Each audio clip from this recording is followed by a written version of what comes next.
شاہ صاحب یہ ساری جو سچویشن ابھی بنی ہوئی ہے یہ اس کی ذمہ داری کس کے سر پہ عائد ہوتی ہے؟ پی ٹی آئی نے کیا جو جلسہ کیا تھا اسی کا ہم دیکھ رہے ہیں کہ اس میں چونکہ للکارا گیا تھا، ہم نے دیکھا کہ نہ صرف اسٹیبلشمنٹ کو بلکہ جس طرح سے کہا گیا کہ لاہور کا رخ کریں گے،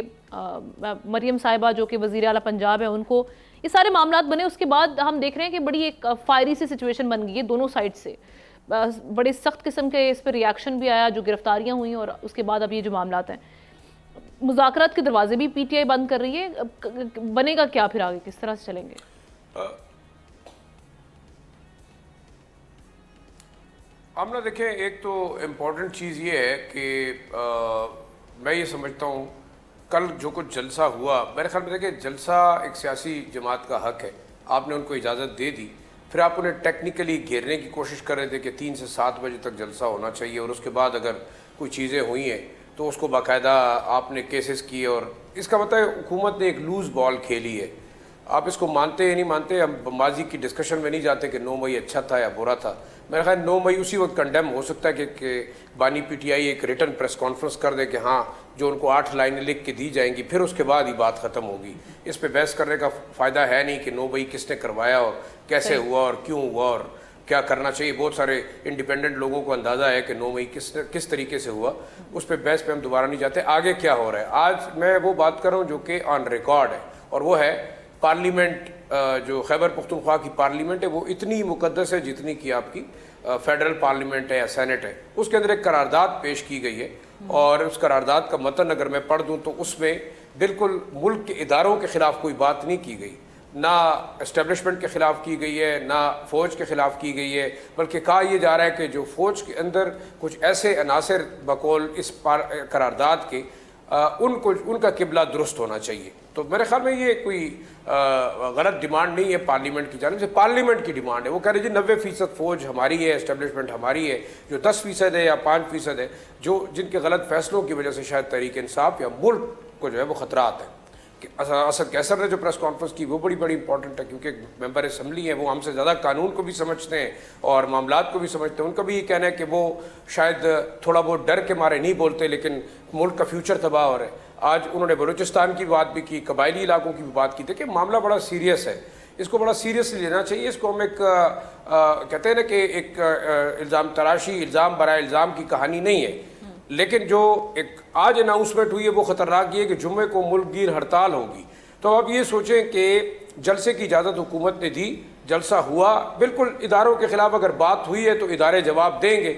اور قانون موجود ہے، آپ ان کے خلاف کیسز کر رہے ہیں بالکل ٹرائی کریں۔ لیکن جس طریقے سے ڈاکٹر صاحب بھی کہہ رہے تھے کہ پارلیمنٹ کے اندر سے آپ لوگوں کو گھسیٹ کے نکالتے رہے، میرے خیال میں پارلیمنٹ کا تقزز تو یہ خود ہی پامال کرتے ہیں، پھر لوگوں کو جا کے کہتے ہیں کہ جی پارلیمنٹ بڑی سپریم ہے اور اس کو بڑی عزت دینی چاہیے۔ کوئی کہتا ہے ووٹ کو عزت دینی چاہیے، لیکن سلیکٹو عزت اپنی مرضی کے مطابق، جب ان کا دل چاہے عزت دو، جب دل چاہے ٹھڈے مارو۔ اب جمعے کے دن جو ہے کال دی گئی ہے اکراس دا بورڈ کے پورے ملک میں ہڑتال ہو۔ اب آپ مجھے یہ بتائیں کہ ایک اور دن ایسا ہوگا جس کے اندر کئی خدشات، کئی خطرات مزید بڑھ سکتے ہیں۔ تو میں یہ سمجھتا ہوں دیکھیں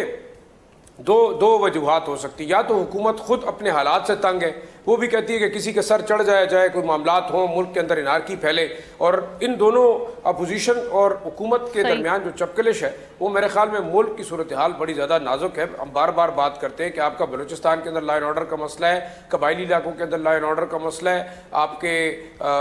بارڈر کے اوپر، ویسٹرن بارڈر کے اوپر چیزیں وولیٹائل ہیں، اکانومی آپ کی ڈیریل ہوتی جا رہی ہے، لوگ آپ کے ادارے جو ہے نا وہ قرض پہ بھی لینے کے لیے تیار نہیں ہے۔ تو آپ سوچنا یہ ہوگا کہ آیا جمعے کے بعد کیا ہوگا، پھر مینار پاکستان کا اعلان ہے۔ دیکھیں امپورٹنٹ چیز یہ ہے کہ ان سیاسی جماعتوں کی چپکلش اور ذاتی مفادات کی جو جنگ ہے وہ میرے خیال میں ملک کو نقصان پہنچا رہی ہے۔ اور آخری بات جو آپ امین اللہ گنڈاپور کے حوالے سے ڈاکٹر صاحب نے بھی کی اور احتشام صاحب نے بھی کی، میں تھوڑی سی بات کروں گا۔ دیکھیں دو چیزیں، فوج نے ایک بات بڑی واضح کی ہے کہ وہ ہمیشہ حکومت، دیکھیں میں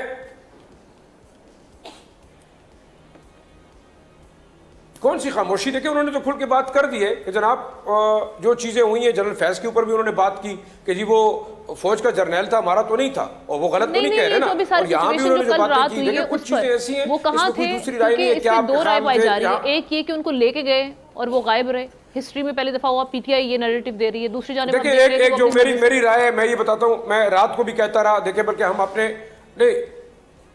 کوئی رائے نہیں ہے. میرے خیال میں رات کو ان کو بلایا گیا تھا, وہ میٹنگ میں گئے, ان کے پارٹی لیڈر نے ٹویٹ کیا کہ ان کو بلایا گیا ہے ان تمام معاملات پہ بات کرنے کے لیے, اور وہ ایک چیف ایگزیکٹو ہے صوبے کے. میرے خیال میں ان سے اسٹیبلشمنٹ بھی بات کرتی ہے, ان سے فوج بھی بات کرتی ہے, جس طرح پرائم منسٹر سے کرتی ہے, تو اس میں برائی کیا ہے؟ آپ مطلب کوئی ایسی بات تو ہے نہیں جس کو ہم وہ کہتے ہیں نا کہ ایک ایشو بنائے کہ جناب کیوں بات کی چیف ایگزیکٹو نے. میرے خیال میں بات ہوگی, وہ پشاور میں بھی بات کرتے ہیں, وہ اسٹیبلشمنٹ سے بھی کریں گے, وہ فوج سے بھی کریں گے, کیونکہ انہوں نے ایک نظام چلانا ہے, پورا صوبہ چلا رہے ہیں, اور وہ وولٹائل صوبہ ہے جو کہ بارڈر کے ساتھ ملا ہوا ہے, جہاں لا اینڈ آرڈر کی ایشو ہے. آپ کے خیال سے چیف منسٹر کہاں جائے گا, کس سے بات کرے گا؟ چلے حماد کی طرف چلتے ہیں, آپ کا ٹیک آ چکے ہیں حماد. دیکھیں مانا ہوا ہے نا جی, اس میں کون سی بات نہ ماننے والی. وہ تو خود کہہ رہے ہیں کہ میں 8 گھنٹے میٹنگ میں تھا, 8 گھنٹے میٹنگ کر کے آیا ہوں, وہ تو انہوں نے مانا ہے نا, اس میں تو کوئی ایسی نہ ماننے والی بات نہیں. سبسکرائب کریں اور بیل دبائیں تاکہ کوئی خبر رہ نہ جائے.